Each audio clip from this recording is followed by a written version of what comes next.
নিজের বাগান থেকে বিদেশি শাকসবজি তুলে একদম গিবলি স্টাইলে গিবলি রেসিপি ফলো করে একটা রেইনবো স্যুপ বানিয়েছিলাম, যেটা শীতের দিনে খুবই ভালো লাগে খেতে। আর এই রেসিপিটা আমি পেয়েছি সম্পূর্ণটাই অ্যানিমেটেড গিবলি কার্টুন থেকে। চলুন দেখিয়ে দিচ্ছি কীভাবে বানিয়েছি।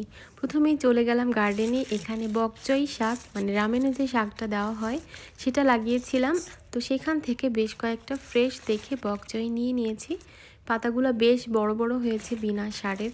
তো আজই প্রথম ট্রাই করব, তাই ভাবলাম আপনাদের সাথে শেয়ার করি। তো পরিমাণ মতো পাতা আমি কালেক্ট করে নিয়ে এখন যাব বাগান থেকে মূলা তুলতে। কচি দেখে মূলা তুলতে হবে, স্যুপের মধ্যে এটাও লাগবে। তো আমি কচি দেখে 2টা মূলা তুলে নিয়েছি। এখন যাচ্ছি এগুলোকে ধুয়ে স্যুপের জন্য রেডি করব। তার জন্য এখন যাচ্ছি কিচেনে। এদিকে আমার অনেকগুলো ব্রোকলি, বিটরুট, ক্যারটস এগুলাও হয়েছে। এবার আমি সব কিছু ধুয়ে নিয়ে কাটাকাটি করব। একদম গিবলি স্টাইলে কাটাকাটি করছি। আমি ভিডিওতে যেভাবে দেখেছি ঠিক সেভাবে আমি এই ভিডিওটাকে ক্রিয়েট করেছি। আপনারা কিন্তু জানাবেন কেমন হয়েছে। তো মূলাকে এভাবে কিউব করে কেটে নিয়েছি। একই স্টাইলে কেটে নিচ্ছি আমার গাজরগুলা।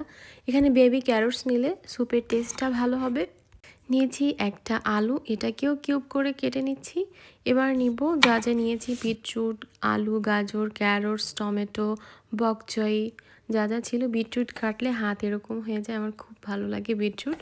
তো এটাকেও কিউব করে কেটে নিচ্ছি। সব কিছুই একই শেপে কাটতে হবে। কাটাকাটি মোটামুটি শেষ হয়ে আসলে এবার নিয়ে নিচ্ছি একটু জিঞ্জার আর একটুখানি গার্লিক, দুটোকেই ছোট ছোট করে চপ করে কেটে নিচ্ছি। কাটাকাটি শেষ হয়ে গেলে এবার টমেটো কেটে নিব। টমেটোটা আমি এ পর্যায়ে দিব না, জাস্ট কেটেই রেখে দিব। একটা টমেটো দিলেই হবে, খুব বেশি দিলে টক হয়ে যাবে। এখন পরিষ্কার পানি দিয়ে পানি পাল্টে পাল্টে ধুয়ে নিচ্ছি। শাকটাকে ধুয়ে তুলে রাখলাম। এবার ধুয়ে নিচ্ছি সবজিগুলা ভালোভাবে ধুয়ে পরিষ্কার করে। এবার এতে সেই কেটে রাখা আদা, রসুন, গোলমরিচের গুঁড়া, একটা কাঁচামরিচ আর দিয়ে দিচ্ছি এখানে পরিমাণ মতো পানি। আমি কার্টুনে ঠিক যা যা দেখেছি সেভাবেই দেখাচ্ছি। বাটার দিয়ে দিচ্ছি 2 চা চামচের মতো, একটুখানি টমেটো কেচাপ, পরিমাণ মতো কর্নফ্লাওয়ার। দেখুন কালারটা কি সুন্দর লাগছে, একদম ওই যে মহব্বতের শরবতের মতো। তো এই যে এবার দুটো বড় দেখে চিংড়ি কেটে ধুয়ে পরিষ্কার করে রাখাই ছিল, আর একটুখানি ক্লিন করে নিলাম। তো চিংড়িটাকে আমি এরকম ডালপালা রেখেই কাটি। স্যুপটা ফুটে আসলে মোটামুটি হাফ সেদ্ধ হয়ে গেলে এ পর্যায়ে সেই বকচই শাকগুলা দিয়ে দিব। আর দিয়ে দিব একটা চিংড়ি, দুটো লাগবে না যেহেতু স্যুপের পরিমাণ কম। আর দিয়ে দিচ্ছি সেই কুচি করে রাখা টমেটো। সব কিছু দিয়ে আরও কিছুক্ষণ ঢেকে যখন সিদ্ধ হয়ে যাবে সব কিছু, তখন নামিয়ে নিলেই কিন্তু স্যুপটা রেডি। দেখতে অসম্ভব সুন্দর হয়েছে। আমার কিচেনে ইয়েলো লাইট, তাই মানে অ্যাকচুয়াল কালারটা দেখা যাচ্ছে না, তবে এটার কালারটা একদম রেইনবোর মতো, খুবই ভালো লাগছিল দেখতে।